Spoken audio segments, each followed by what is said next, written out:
All right, well, we're home. This is part two. Let's get everything unloaded, and I'll kind of talk about stuff after we get it all off. I'll set up a time lapse so you guys don't have to be bored too much just watching me haul crap off of here. But let's get into it.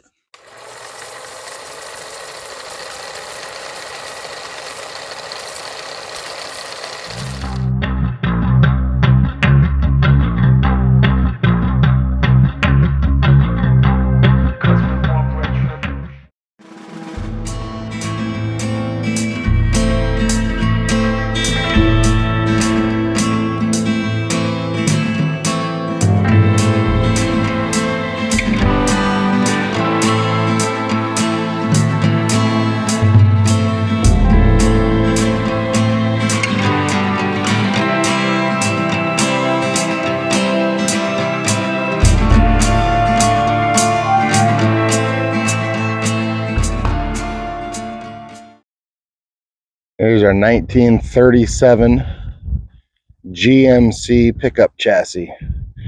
You can tell it's a GMC because it's got a flathead 6. And they did not have flathead 6s in the 37 Chevys. But our 1937 Chevy flatbed pickup, or flatbed truck, the X-Fire truck, that body's going to get put on here, and we're going to put a pickup box on and do the whole conversion. Only thing we're missing is rear fenders, but might even do a little will it run video, see if we can get this old flathead cleaned out and running it.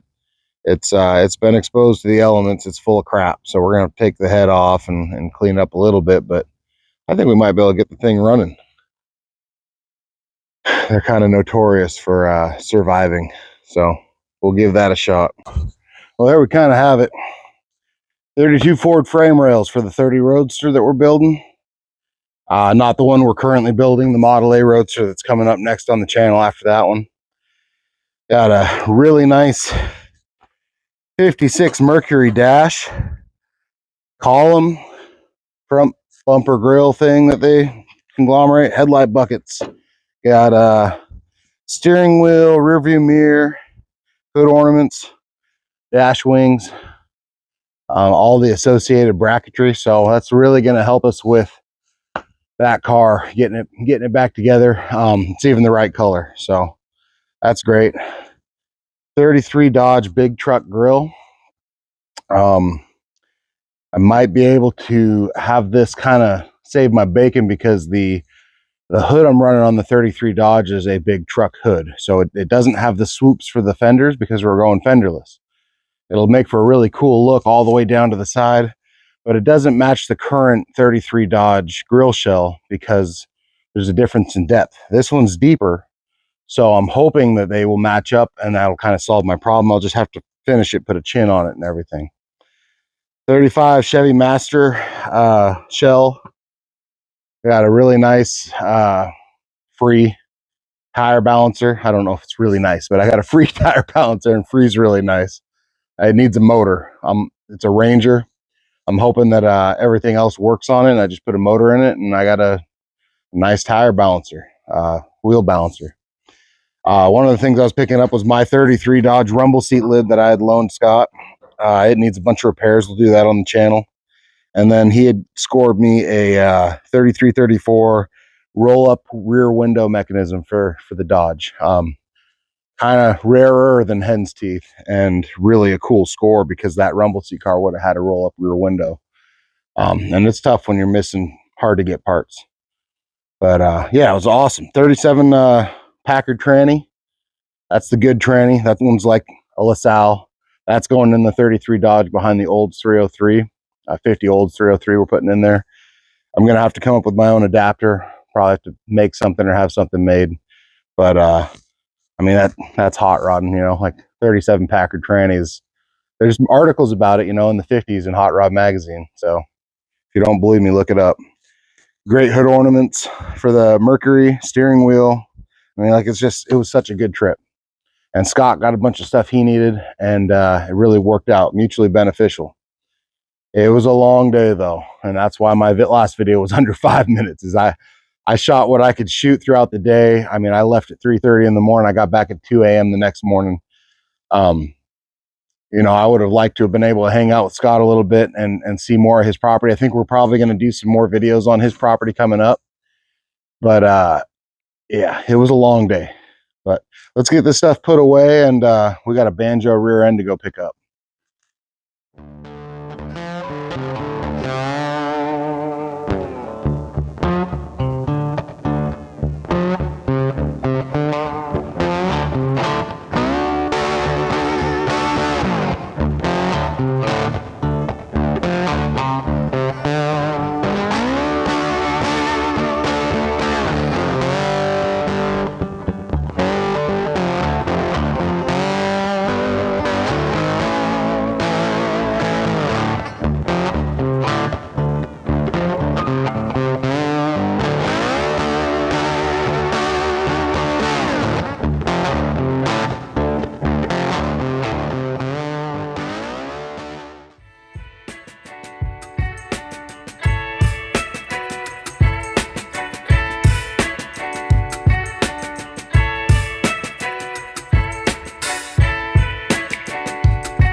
I can't set this up on the cross member because it's too tall. It's for a big truck.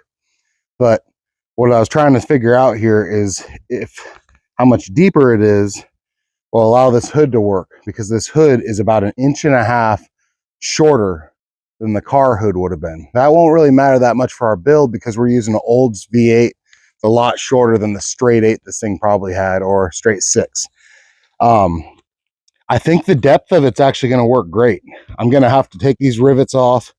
I'll have to move the radiators, the core support mounting bracket up and maybe forward just a hair. I don't think much if I do. But it's a good option. It needs a good bit of repair, but so does our other shell. I think I'm going to take it home and take a look at the differences between the two shells. I think the main difference is just a little more depth here, a little more depth all the way down, and then it's just obviously taller. But I think between this shell and our other shell, we'll be able to weld together something that's going to look great on this thing and will allow us to use this full-sided hood. So a car hood would have had a big swoop right here where it meets the fenders.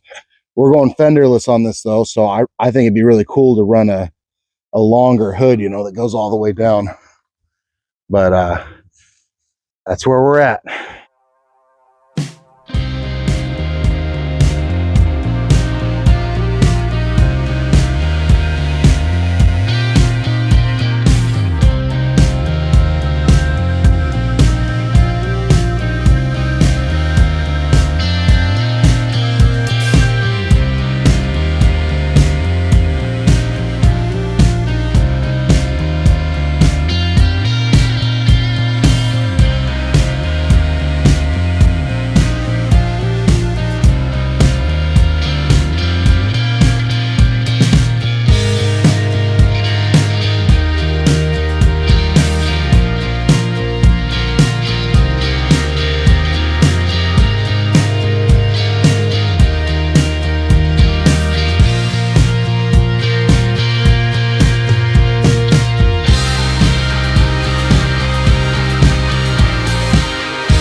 A nice pre-war banjo picked up for 30 bucks today. Now, I know 30 bucks seems like a real steal, and it is a steal if you're needing a rear end, but the torque tube on this thing has rust and dirt and mud coming out of it. The chances of the gear set in this thing being good, very slim. Really what I was buying here is a torque tube, pre-war bells. The pre-war bells are probably the most valuable item, and the bones. Just stuff for the shelf. Now I might get lucky, there might be a good set of gears in here, but there might not be too. But parts, you know, it's got the Speedo turtle shell on there, probably has a Speedo gear in it. That stuff is just, it's valuable when you need it, you know. So it's good stuff for the shelf. But some people will balk it at $30. I had to spend an hour of drive time and fuel money to go get this. And you know, you add that up with 30 bucks, whatever my time's worth, pretty quick, you know, it's not worth it to go get the thing. But I don't want to see stuff like this get scrapped, and that's where it was going to head. So I'll tell you what, don't be afraid to make an offer. The guy was asking 300 bucks for this thing. Reach out, be honest, you know, shoot them straight and make your offer. Sometimes they'll stick and sometimes they won't, but today it stuck, and I got a nice rear end, I think, you know, for the money, and I'm happy. Okay, to summarize, was a good trip. Got some good parts. Upon arrival back here, scored a pretty sweet banjo for a good price. One thing I want to touch off of for you guys out there, you know, I've had people before kind of give me a hard time and say, how many projects do you have? Because, you know, a lot of guys out there, they just build one car at a time. One thing I'll tell you is this: if you're really doing this on the cheap and you got a little bit of room, buy 3 cars. 2 of them you're going to sell. 1 of them you're going to keep. What's nice is if you buy 3 cars, parts tend to come in waves. If you're pushing real hard, you know, if you have 1 car and you're building it and you're pushing real hard, you got to spend money on your parts. You're going to be on Fleabay and you're going to be buying stuff for full retail, whatever somebody says it's worth, you know, or on Speedway or something, buying new stuff. If you have 3 cars, you can kind of ride those waves where, you know, say you need a dashboard and you see one, oh, it's 1,200 bucks. This person's got a dash for 1,200 bucks, but then you kind of cruise around, you know, you're on Facebook Marketplace and eBay and Craigslist, and you're just kind of keeping an eye out.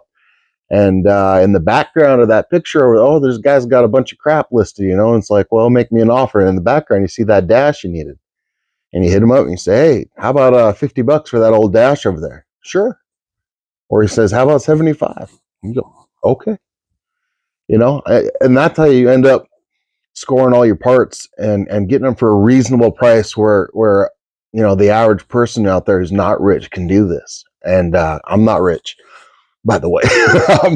I'm decidedly broke, but I managed to get quite a few parts and get what I need. And I am very cheap. I have good friends. You know, there's people out there that help me. I've got great support at home. But that's, you know, you get parts collected up, though. The point is, you know, you get parts collected up and pretty soon you get one of those cars running. You know, you don't have to do a full rebuild. You get it running, you get it driving. You figure out maybe a cruddy title situation. A lot of times cars are thousands of dollars less just because the title's not clear. You can figure that out. You can do it. Go down to the DMV, ask them how it works, you know, kind of poke around, figure it out. It's doable. There's loopholes. You get yourself a title. That makes it worth more money right there. You make it run and drive and stop. Man, you're shitting in tall cotton, as they say. You turn around and sell that car. You know, you paid 800 bucks for it. You sell it for 4,500 with a clear title, running, driving, and stopping. Still a major project for somebody, but they can do it. Now they've got a cool project to do. You got 4,500 bucks towards your car build. You know, and it allowed you. Sometimes it allows you to buy lots of parts where you get a whole bunch of stuff for a really good price. You know, and you can cover a few different projects at once.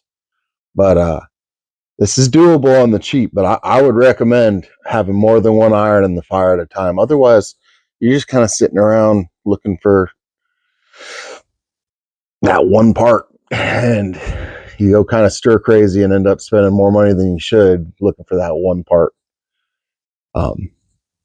Just a little bit of advice, but yeah, that was a little bit unexpected. We're getting back on the Suburban this week. Was just clearing some space for it. Hopefully the springs for the stomp shear are finally coming in. They've been delayed a few times. I'm hoping we're getting them going.